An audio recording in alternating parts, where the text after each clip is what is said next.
What's going on, everybody? It's your boy C-Zar, and we are talking about Bitcoin today, BTC USD. It is the 22nd day of April, and here we are sitting at about $78.2 thousand with 11 hours left in the day. 78.2K. Yes, your ears are not deceiving you. We are up pretty early in the morning here. I've got a few things I want to talk about before we get into the TA. So hit that like button, subscribe. Thank you all for being here, and let's get into it. First and foremost, as we've quote unquote broken out here, as a lot of people are assuming that we're breaking out, we have not seen any real volume come in. And here we are still moving higher to daily higher highs with less volume. Now there's 11 hours left in the day. There's still a lot of time for volume to come in. But in moments like this, I'm hesitant to get too excited. The whole market is excited right now, and it just reminds me of how this whole last week has gone. All the bulls were really excited up here. We were bearish. All the bears were very loud down here, and the bulls were dead silent. We were bullish. All the bulls were very excited at these highs, and the bears were quiet. We were bearish. All the bulls were quiet right here, and the bears were very loud. We were bullish. All of the bulls are very loud right now, and the bearish people, man, they are beating off with tears in their eyes.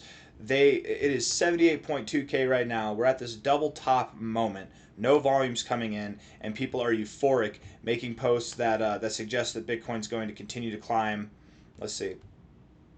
Hate this rally? Yeah, the bears do hate this rally. They absolutely do. Man, where was it? There was a post. I don't know. I've seen a bunch of posts where people are calling for prices that are well above 100K just from this level here. So, and those only seem to come out when we're at our relative high points. Now, this has been a good rally, and I'll admit it went on longer than I thought it would. Originally, if you guys remember, from down here, we expected that we'd move up, and I thought this would be the area that we'd stop at. Once we got here, we became bullish, and then I was bearish for both of these highs. And then again, same thing here. We were bearish, but then we became bullish at these lows because dropping over the weekend, you guys, look at what happened, right? This was on Sunday. We dumped. This was Saturday, Sunday. We dumped. When you drop over the weekend, you leave that CME gap open, and statistically speaking, it's not a guarantee that you fill these gaps, but you typically do fill them pretty quickly. If it's a larger gap like what we had back here, right? You see Saturday was a very big day down, Sunday too, that was a much larger gap. You don't fill those as quickly. That doesn't mean that small gaps have to fill faster than large gaps. Large gaps can fill just as fast as small gaps, but statistically speaking, that's just kind of the way to think of it, is that larger gaps don't get filled as fast, or they don't need to. The smaller gaps typically do. It's not that it needs to, it's just typically. Anyways, gotten those thoughts out of the way. Everybody's euphoric. The market is euphoric. Let's see actually what is the fear and greed index telling us. I doubt that it's at a 53. I don't believe that. We will let it load. Give it a second, people. Just a second. You see, I'm ready for this Iran conflict to go away because then I will have better internet. I swear that this has been going on ever since the Iranian conflict started in the United States and Iran. Let's see. It's not loading. That's okay. We don't need it. You can check it for yourselves. But I bet we're at some of the higher levels of confidence in the crypto fear and greed index that we've been in a while. What about the longs to shorts? Actually, let me see here. Can we do that? Let's pull that up. Coin glass, liquidation map. We're going to turn on the performance. It's going to get loud for just a second. We're going to do that so that we can see if we can pull this up. If it's taking too long, I'm not going to waste time on it. I don't want to waste too much time on it, but I do want to see if we can get the info. All right, we're getting the white screen of blindingness. We're going to move on. It's not really that important, but I already know because I look at this stuff pretty regularly. The longs outweigh the shorts tremendously right now in this space. They really do. I know that the funding rates have moved down. I know that we've got a negative funding rate. It doesn't make sense. I don't know what exchange that data is coming from, but if we're looking at CoinGlass, you can clearly see that there are a ton of longs piled on. The shorts have just been decimated. Of course they're decimated. We've been moving up, and people use 100x leverage, 40x leverage. At this point, 20x leverage or even 10x leverage would wreck a lot of people's bags. 61. Yeah, we're for the first time, my friends, in a long ass time, we're hitting greed. We're hitting greed in a bear market, okay? The last time we saw levels of greed was our all-time high. Now, that doesn't mean that we have to top off here, but in a bear market, I'm not, it makes me, oh yeah, why is this still on? I need to turn this down. Sorry, we don't need it to be loud. In a bear market, it makes me a bit skeptical. I want to get in the short-term stuff. I'm not going to say that this is the direct high, but the way that I'm thinking of it right now is there's a few different possibilities. One, we do have a double top here, and we do sell off. And if we sell off, likely what's going to happen is we get an immediate dump that's a little larger than the last two dumps that we've seen. An immediate dump that's a little bit larger. We might consolidate a little bit and slowly kind of meander our way down. I would expect that we do see prices below 70K, even below 69K, something down here. Something that would break whatever established trend line this is down here. I'm not drawing the straightest line, but you can imagine what we're going for there. Something that would be below here. And then we're really in the situation where it becomes, are we going to dump off in May? Are we going to break out of this range to the downside? Or do we hold this as support and we come back up again, and then maybe we break out later at a later date here? I am truly believing for a long time throughout this whole range, we've said that we were going to move sideways, and we've done that, right? Since this day here, we've been saying we would move sideways. And this whole time, this entire time, the expectation has been that the high ends of this range would be just below this low, without crossing through it, just below this low, and that we would not break through 80K. If we did break through 80K, it'd be like a couple $100 above, but that would be the most extreme. We look at this from, and I mean, so far we're right in that territory. So I mean, this could really be the high. What the heck is happening here, man? We're gonna delete this because it's just, it is bad. Reflects poorly on my internet. By the way, guys, don't get T-Mobile 5G. I have nothing but terrible things to say about it. Without going into too much details, I'm kind of trapped in the 5G experience here with T-Mobile, but I really do want Starlink, and I think I'm just going to get that, but we'll see. Anyways, the 382. In these situations, we look at this white line here. We delete it. We get rid of it so it's less noise. The 382 is a very common area to hit. With how close you are right now, with how very close indeed you are, I do expect that we will touch this line. Now, typically, when you're coming from the upside down, hitting the 382 is non-negotiable. You'll do it, even if you're moving higher. You'll typically do it, maybe even wick below it, you'll do it. Whenever you're coming from the downside up, these are the moments that I typically do see that we don't interact with the 382, but we might get close. We might just miss it like this. So anything's possible. However, going to 79.7K, getting very, very close to 80K, people can taste the bullishness, like we're going to cross 80K, like it's been promised, like it's a prophecy. You can't be denied. And at that moment, that might be exactly where we dump off. That might be exactly where we dump off. And again, I don't expect it to be like this, though that can happen. I expect it more to be an initial kind of sell-off. We will, and it'll be more intense than anything we've seen over the past couple weeks. We will dilly-dally a little bit, and then we will continue to sell off below 70K. That's my expectation. Probably below 69K. Looking at this on the short term, getting away from all the thoughts and ideas, let's do some hard TA now. Hardcore TA, baby. Here we are. Moving up higher. Not a lot of volume. However, volume is increasing as we're moving higher, and that's good enough in my opinion. But if we're looking at this on the 1 hour with our handy dandy indicators, the RSI is bullish. It's very bullish. Stochastics are bullish. The MACD is bullish, bouncing off the zero. All good things. Nothing really to go off of here. There's no bearish signals. This is what gives me reason to believe that we do move higher. We are above this high. You know, we cleared out the shorts, all that stuff. If this was a stop hunt, I feel like we would have activated the trap already. And it probably is a stop hunt to some degree, but maybe from here we pull back to 77K, bounce off of these high points here. You know, we really could consolidate like this. It is Wednesday. It's the middle of the week. There's no reason why we couldn't push higher. If it were the weekend, it would make more sense to consolidate here, but even though it's the week, we still can consolidate. I'm just not seeing any signs of that here, at least on the 1 hour time frame. The 4 hour time frame, in other words, the 1 hour time frame looks like it wants to continue moving higher. Okay, 4 hour time frame here. Now this is a sticky situation where we are. We were getting consistently overbought here. Consistently. This is bullish behavior, guys. This is very, very bullish behavior. You don't get it all the time. Just like this is very bearish behavior. And here you're not getting overbought. You're just getting oversold consistently.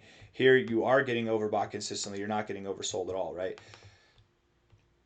Whenever we stopped getting oversold, that's when the tide turned. That's when things started to change. That's when we went from this downward sloping trend to an upward sloping trend, is right when we stopped getting oversold. Same thing to the overbought side, same thing to the bullish effect. If we stop getting overbought, that's the first signal that we look for in this kind of bearish dynamic. If we reject this overbought zone, my friends, if we come down like this, that would not bode well for the price. Now, we could come down and still bounce. That can happen. I'm just saying overall, if we cannot get overbought from this area, it's very likely, it's highly likely that this is the topping zone and that we are at some kind of a double top. We look at this on a 4-hour perspective. The volume it's there. It's kind of weak in my opinion. It is there. It is above average and consistently so. But if we can continue to move higher and get some more volume to come in, that would make me feel a little bit better about this move overall. But at the end of the day, I don't know how much it matters because I don't expect us to get above 80K or at least too far above 80K. I don't think it's going to happen. Stochastics are overbought. The MACD is very good. It's very healthy. But if we look at the histogram here, we look at this bad boy right there, the histogram right here, you are at these areas where we typically do top off. Again, you can go a little bit higher, and bouncing off the zero is very bullish, but I don't know, man. Something about it tells me that we have overstayed our welcome in these bullish territories. Something about it, man. Something about it. And whether it's here at 78.3K or it's there at 79.7K or $80,200, I don't think we get above 80K. I'm making a firm prediction in that, but somewhere in this zone, guys, I really do believe that this will be the commencement, the beginning of what will break us out of this range overall. Likely what's going to happen is we will quickly plummet below this level here. We will see a fast drop below this level here. We'll come back up, we'll consolidate below this level, and then we will continue to dump down. That's what's going to happen. At least that's my prediction. If I'm wrong, prove me wrong. Please prove me wrong. I would be so happy if you proved me wrong. I mean, really, getting above this low would prove me wrong in itself, but I think if we can get above, if we can see some daily closes above about 85K, at that point I would admit defeat, and at that point, my friends, we might have to start really considering this as the low, as like a low that we do not go below ever again in Bitcoin's existence. Like this, we start getting above 85K, things are different, okay? We're really not that far away. If I have to be predominantly right throughout this whole move and then be wrong for this little bubble here, and then we flip bullish right here and then we just keep rallying, okay, I'll be wrong for that little bubble. I don't care. I think I'm making the right call by staying bearish at the top here in a bear market. I really do think that that's the right call, but time will tell. We look at this on the RSI. We are rejecting the overbought zone here, but you're very tenacious. You're very tenacious. This is anything but bearish right here. So again, if you can't get overbought, if you reject the overbought zone here, that would be a signal that, hey, we're not ready to go up. We actually would have bearish divergence at that point, higher highs with lower highs there. Stochastics have been overbought for a while. This is the most overbought consistently that we've seen the stochastics since July of 2025. During that time here, let's just see what happened, right? During this time here, we were at a high point. We kind of chilled, meandered, and then slowly moved down. We saw a higher high, but then slowly moved down. I mean, we could see something like that, where we kind of chill and meander and then get a higher high. You know, it could be something like that. I'm more expecting a quick drop personally, but we'll see. And again, when I say a quick drop, I just mean initially. I don't mean overall. I don't think that we're going to do this. I'm expecting that we will go below $70,000. After that, it is possible that we break out as to the downside, but we very well could hold that $70,000 to like $66,000 area for support and then move up. The MACD is building bullish momentum, but you do have bearish divergence. You have bearish divergence on the MACD and on the RSI, potentially. Areas to reject.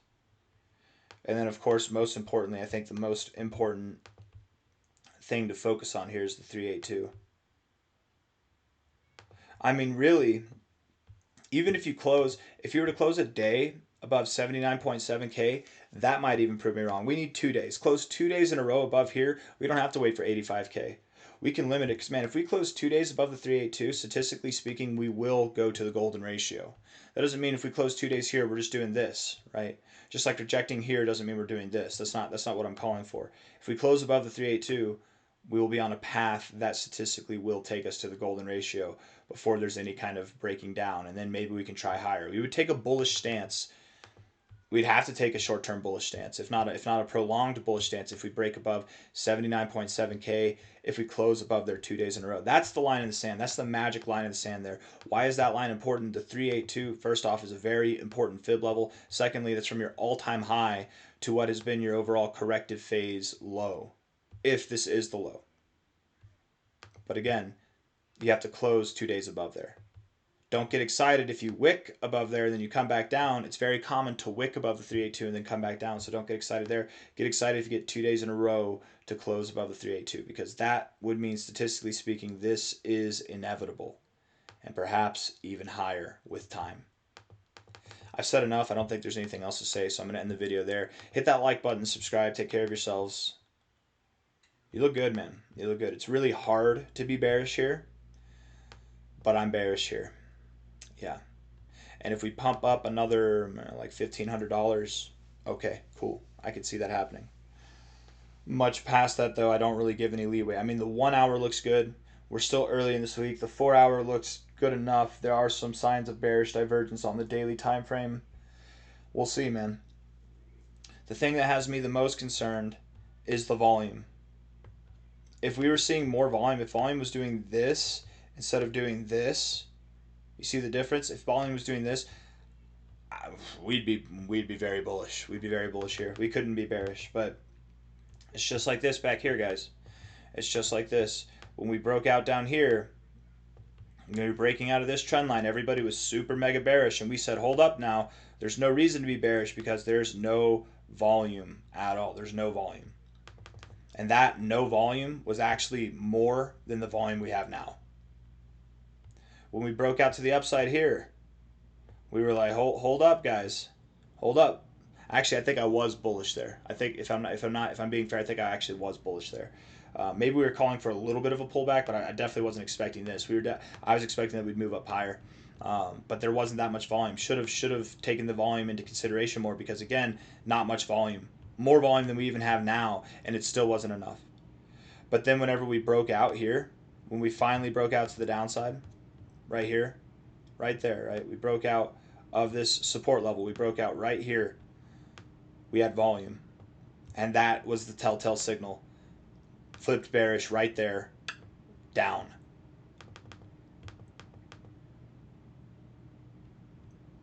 If we can move up and get some volume, you're going to hear a very different tone come out of my voice over the next 24 hours, but I'm not optimistic. In fact, I think everybody's optimistic, and that's what makes me bearish. So far, that has led us very, very clearly throughout this whole path up. It led us very clearly throughout this path here, and it led us very clearly throughout this path here as well. We've been lethal with Bitcoin's calls for like the last 60 days. I don't plan on hopping off the lethal party train here. We'll see. Hit that like button, subscribe. Thank you all. I'll see you on the next one. Bye-bye.